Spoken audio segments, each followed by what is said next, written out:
മലയാളത്തിൽ ഒരു ചൊല്ലുണ്ട്. ശ്രീകുമാർ സാറിനെ കാണുമ്പോൾ എനിക്ക് തോന്നുന്നത് അതാണ്, വീണടം വിദ്യയാക്കുക. ബഹുമാനപ്പെട്ട ശ്രീകുമാർ സാർ, ഭാരതീയ ജനതാ പാർട്ടിയെ സംബന്ധിച്ചിടത്തോളം രാമക്ഷേത്രം ഒരു രാഷ്ട്രീയ വിഷയമല്ല. അടിവരയിട്ട് ഞാൻ പറയും, BJP-യെ സംബന്ധിച്ചിടത്തോളം രാമക്ഷേത്രം ഒരു രാഷ്ട്രീയ വിഷയമല്ല. താങ്കൾ പലവരു പറഞ്ഞ രാജ്യത്തിന്റെ സംസ്കാരവുമായി ബന്ധപ്പെട്ടതാണ്. ഇനി താങ്കൾ എന്നോട് ഒരു ചോദ്യം ചോദിച്ചു, എന്നോടല്ല പോഷകരോട്. സ്റ്റേറ്റിന് ക്ഷേത്ര നിർമ്മാണത്തിൽ എന്താണ് കാര്യം? താങ്കൾ സ്വയം ചോദിക്കൂ. സോമനാഥ ക്ഷേത്ര നിർമ്മാണത്തിൽ സർദാർ വല്ലഭായ് പട്ടേലിന് എന്തായിരുന്നു കാര്യം? എന്തുകൊണ്ടായിരുന്നു സർദാർ വല്ലഭായ് പട്ടേൽ സോമനാഥ ക്ഷേത്രത്തിന്റെ പുനർനിർമ്മാണത്തിന് ജവഹർലാൽ നെഹ്റു പോലും അനുമതിയില്ലാതെ അദ്ദേഹം അതിനിറങ്ങി തിരിച്ചത്? എന്തുകൊണ്ടായിരുന്നു സനാതന ധർമ്മിയായും മാതൃകാ മതേതരവാദിയുമായും ഒക്കെ താങ്കൾ ചൂണ്ടിക്കാണിക്കുന്ന മഹാത്മാഗാന്ധി ഈ സോമനാഥ ക്ഷേത്ര നിർമ്മാണത്തിൽ വലിയ താല്പര്യം കാണിച്ചത്? ഒരു കാര്യം അദ്ദേഹം പറഞ്ഞു, സർക്കാർ ഫണ്ട് ഉപയോഗിക്കാൻ പാടില്ല. വളരെ കൃത്യമായിട്ട് ഞാൻ പറഞ്ഞു. ഇനി ഇവിടത്തേക്ക് നമ്മൾ തിരിച്ചു വന്നാൽ ഞാൻ ചോദിക്കട്ടെ സാർ, താങ്കൾ പറയുന്ന മാതിരി ഇത് BJP-യുടേതാണോ? ഇത് താങ്കൾ പറയുന്ന മാതിരി ഉണ്ടായതാണോ? 1992 ഒരു തർക്കമന്ദിരവുമായി ബന്ധപ്പെട്ട ഒരു അനിഷ്ട സംഭവം ഉണ്ടായി. വ്യവഹാരം കോടതിയിലെത്തി. ഭാരതത്തിന്റെ പരമോന്നത നീതിപീഠം സുപ്രീം കോടതി ഐകകണ്ഠ്യേന വ്യത്യസ്ത അഭിപ്രായമില്ലാതെ അവരൊരു വിധി പ്രഖ്യാപിച്ചു. ആ വിധിയിൽ അവർ രാജ്യത്തിലെ സമാധാനത്തിനുതകുന്ന ഒട്ടനവധി കാര്യങ്ങൾ മുൻപോട്ട് വെച്ചു. ഒരു ട്രസ്റ്റിനെ കോടതി നിശ്ചയിച്ചു. ഭൂമി റിസീവറുടെ കയ്യിൽ നിന്നും ട്രസ്റ്റിനെ ഏൽപ്പിച്ചു. ട്രസ്റ്റ് ക്ഷേത്ര നിർമ്മാണം പൂർത്തിയാക്കി. താങ്കൾക്ക് അറിയില്ലായിരുന്നോ 2019 ഈ വിധി കോടതി പറയുകയും നിർമ്മാണം ട്രസ്റ്റിനെ ഏൽപ്പിക്കുകയും ചെയ്യുമ്പോൾ അതിന്റെ പ്രാണപ്രതിഷ്ഠാ ചടങ്ങും അധികം വൈകാതെ നടക്കുമെന്ന് താങ്കൾക്ക് അറിയില്ലായിരുന്നു? ഇനി BJP-ക്ക് ഇത് കോൺഗ്രസിനകത്ത് നിങ്ങൾ ഇങ്ങനെ കഴിവിടി കൂടുന്നതിൽ BJP എന്തിനു കുറ്റം പറയണം? ഞാൻ ഒറ്റ ചോദ്യം, എന്തുകൊണ്ടാണ് KPCC ഇതിന് പരസ്യ പ്രസ്താവന അരുത് എന്ന് പറയുന്നത്? AICC ഓൾ ഇന്ത്യ കോൺഗ്രസ് കമ്മിറ്റിയുടെ ഭാഗമല്ലേ KPCC? എന്താണ് KPCC-യുടെ ചില നേതാക്കന്മാർ ഇങ്ങനെ പറയാനുള്ള കാരണം? ഇവിടെയാണ് കേരളത്തിന്റെ വൈശിഷ്ട്യമായ സാഹചര്യങ്ങളെ നമ്മളൊക്കെ വിലയിരുത്തേണ്ടത്. ബഹുമാനപ്പെട്ട ശ്രീ അസ്കർ പറഞ്ഞു, ഇത് തടയാൻ ചങ്കൂറ്റമുള്ള ഒരു കോൺഗ്രസിന്റെ നേതാവ് ഉണ്ടായിരുന്നെങ്കിൽ ഇത് അങ്ങ് മാറിപ്പോകുമായിരുന്നു. അസ്കറിനെ ഞാൻ കേരളത്തിൽ അല്പം ചരിത്രം ഓർമ്മിപ്പിക്കട്ടെ.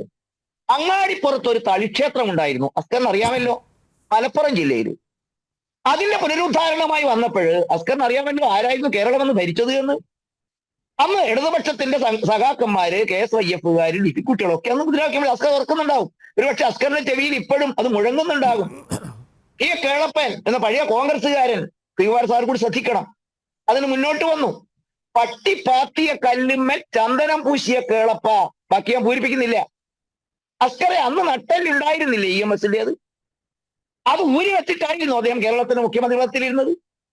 ഞാൻ പറയുന്നത് ജനാധിപത്യം എന്ന് പറയുന്നത്, ജനവികാരം എന്ന് പറയുന്നത്, അതിനെ മാനിക്കാത്ത ഒരു ഭരണാധികാരിക്കും ജനങ്ങൾക്ക് മുമ്പിൽ നിൽപ്പില്ല അസ്കറെ.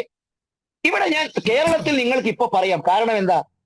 ഇന്ത്യ മഹാരാജ്യത്ത് ചെങ്കൊടി മാറ്റാൻ പോയ ഒരു പാർട്ടി, ലോകമെമ്പാടുമുള്ള ഭരണത്തിൽ പങ്കാളിയായ ഒരു പാർട്ടി ഇന്ന് പടവലങ്ങ പോലെ വളർന്ന് അവരിന്ന് കേരളത്തിൽ മാത്രമായിട്ട് ഒതുങ്ങുന്നു. 1957 67 ഒക്കെ ഒറ്റയ്ക്കും ശക്തമായിട്ടുമൊക്കെ വന്നവർ ഇന്ന് എവിടെ എത്തിയിരിക്കുന്നു? അസ്കർ നെഞ്ചത്ത് കൈവച്ച് പറയാൻ കഴിയുമോ? ഇടത് ജിഹാദി എക്കോസിസ്റ്റം കേരളത്തിൽ ഇല്ല എന്ന് പറയാൻ നിങ്ങൾക്ക് സാധിക്കുമോ? നോക്കൂ കേരളത്തിലുണ്ടായ ചില മാറ്റങ്ങൾ. ഇന്നലെ വരെ കേരളത്തിലെ മാധ്യമങ്ങൾക്കിടയിൽ, പ്രത്യേകിച്ച് നമുക്കറിയാം കേരളത്തിലെ മാധ്യമങ്ങളിൽ ബഹുഭൂരിപക്ഷം, ഒരുപക്ഷെ ചില ചാനലുകൾ ഒഴികെ എല്ലാവരും തന്നെ നിയന്ത്രിക്കുന്നത് ഇടത് ജിഹാദി സാമ്പത്തിക സഹായവും അവരുടെ പിന്തുണയിലുമാണ്. ഇന്നലെ വരെ ചർച്ച എന്തായിരുന്നു? ഹമാസ് ഇസ്രായേൽ സംഘർഷമായിരുന്നു. എന്നാൽ അത് ഫുൾ സ്റ്റോപ്പ് ഇട്ട മാതിരിയിൽ ഹമാസ് വിഷയം ചർച്ചയിൽ നിന്നും കേരളത്തിൽ വഴിമാറിപ്പോയി. കേരളത്തിൽ പെട്ടെന്ന് മണിപ്പൂർ വരാനിടയായ സാഹചര്യം എന്താണ്? കേരളത്തിലെ ഇടത് ജിഹാദി എക്കോസിസ്റ്റത്തിന്റെ ചില ആശങ്കകൾ കേരളത്തിൽ പല കോണുകളിൽ നിന്നും ഒതുങ്ങി വന്നു. വളരെ കൃത്യമായിട്ട് നമുക്ക് മനസ്സിലാകും, കേരളത്തിൽ അത്തരമൊരു മുന്നേറ്റം കേരളത്തിൽ നടന്നു. 2019 ഉണ്ടായ സാഹചര്യമല്ല 2024 ഉണ്ടായത്. രാജ്യം പ്രതീക്ഷിക്കുന്ന അതല്ല. ഇവിടെ രാഹുൽ ഗാന്ധി വരുമെന്നും ഇടതുപക്ഷം പിന്തുണയ്ക്കുമെന്നും ഒക്കെ നിങ്ങൾ കൊടുത്തൊരു നരേഷൻ ഇന്ത്യയിൽ നിന്നും കേരളത്തിൽ, പ്രത്യേകിച്ച് കേരളം അതിന്റെ പ്രഭവ കേന്ദ്രം എന്ന അസ്കറെ ഞാൻ ആധികാരികമായിട്ട് ശ്രീകുമാർ സാറിനോട് പറയും. കേരളത്തിലെ വളരെ പ്രധാനപ്പെട്ട, കേരളത്തിലെ നരേഷൻ സൃഷ്ടിക്കുന്ന മാധ്യമ പ്രവർത്തകന്മാരുടെ അപ്പോസ്തലന്മാരെ യു പിയിലേക്ക് വിളിച്ചു വരുത്തി. അസ്കറിന് ഓർമ്മയുണ്ടാകും ആ സംഭവം. അവരവിടെ നരേഷൻ സൃഷ്ടിച്ചു 2019. ആ നരേഷന്റെ അടിസ്ഥാനത്തിൽ ഇവിടെ ഇത് തിരിച്ച് ബി ജെ പിക്ക് നഷ്ടപ്പെടും, 2014 അവസ്ഥയുണ്ടാകും, ഇതിന്റെ തിളങ്ങുന്ന പ്രചരണം വരും. അങ്ങനെ പറഞ്ഞൊരു പ്രചരണവുമായിട്ട് അവരിറങ്ങി. കേരളത്തിലെ പത്രപ്രവർത്തക യൂണിയന്റെ സർക്കുലർ കേരളത്തിൽ പരസ്യമാക്കിയതാണോ പിന്നീട്? പക്ഷെ ഇപ്പൊ അതൊക്കെ കൈവിട്ടിന്ന് പോയിരിക്കുന്നു. സമീപകാലത്തുണ്ടായ ചില സംഭവങ്ങൾ ബി ജെ പി ഒരു കാര്യം അസ്കറിനോടും ശ്രീകുമാർ സാറിനോടും പറയും, ഞങ്ങൾ ഉയർത്തിപ്പിടിക്കുന്നത് വികസനം മാത്രമാണ്. 5 സംസ്ഥാനങ്ങൾ തെരഞ്ഞെടുപ്പ് നടന്നല്ലോ, അവിടെ ബി ജെ പി രക്ഷിച്ചത് സാർ ഈ അയോധ്യയാണോ? ഇന്ന് പുറത്തു വന്നുകൊണ്ടിരിക്കുന്ന വാർത്തകൾ ഞാൻ താങ്കളുടെ മുമ്പാകെ ശ്രദ്ധയിൽപ്പെടുത്താം. ഭാരതീയ ജനതാ പാർട്ടിക്ക് അസാധ്യമാണ്, അപ്രാപ്യമാണ് എന്ന് തോന്നിയ ഒരു കേന്ദ്രമായിരുന്നു ലക്ഷദ്വീപ്, അല്ലെ?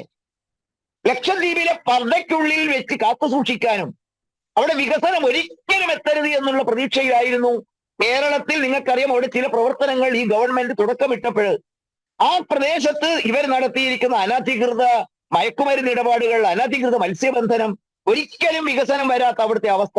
ഇന്നിപ്പോ ലോകം ശ്രദ്ധിക്കുന്നത് എങ്ങോട്ടേക്കാ? ഞാൻ ശ്രീകുമാർ സാറിനോടും അസ്കറിനോടും തുറന്നു പറയും, ഞങ്ങൾ ഭരിക്കുന്നതിന് 10 കൊല്ലം നിങ്ങളായിരുന്നല്ലോ ഇന്ത്യ ഭരിച്ചത്, 60 കൊല്ലക്കാലത്തോളം ഇന്ത്യ ഭരിച്ചത് നിങ്ങളായിരുന്നല്ലോ. ഈ ലക്ഷദ്വീപിലെ ഏതെങ്കിലും ഒരു ദ്വീപില് 10 അടിയിൽ കൂടുതൽ, 3 മീറ്ററിൽ കൂടുതലുള്ള റോഡുകൾ ഉണ്ടായിരുന്നുവോ?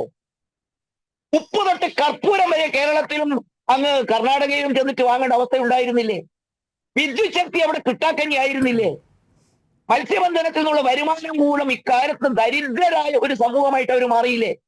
ചില പ്രവർത്തനമൊക്കെ തുടങ്ങി കേരളത്തിൽ അവിടുന്ന് വന്ന ചില അതിന്റെ ഏജന്റുമാര് വലിയ ബഹളം വെച്ചു. പക്ഷെ ഇന്നെന്താ ചിത്രം എന്താണ്?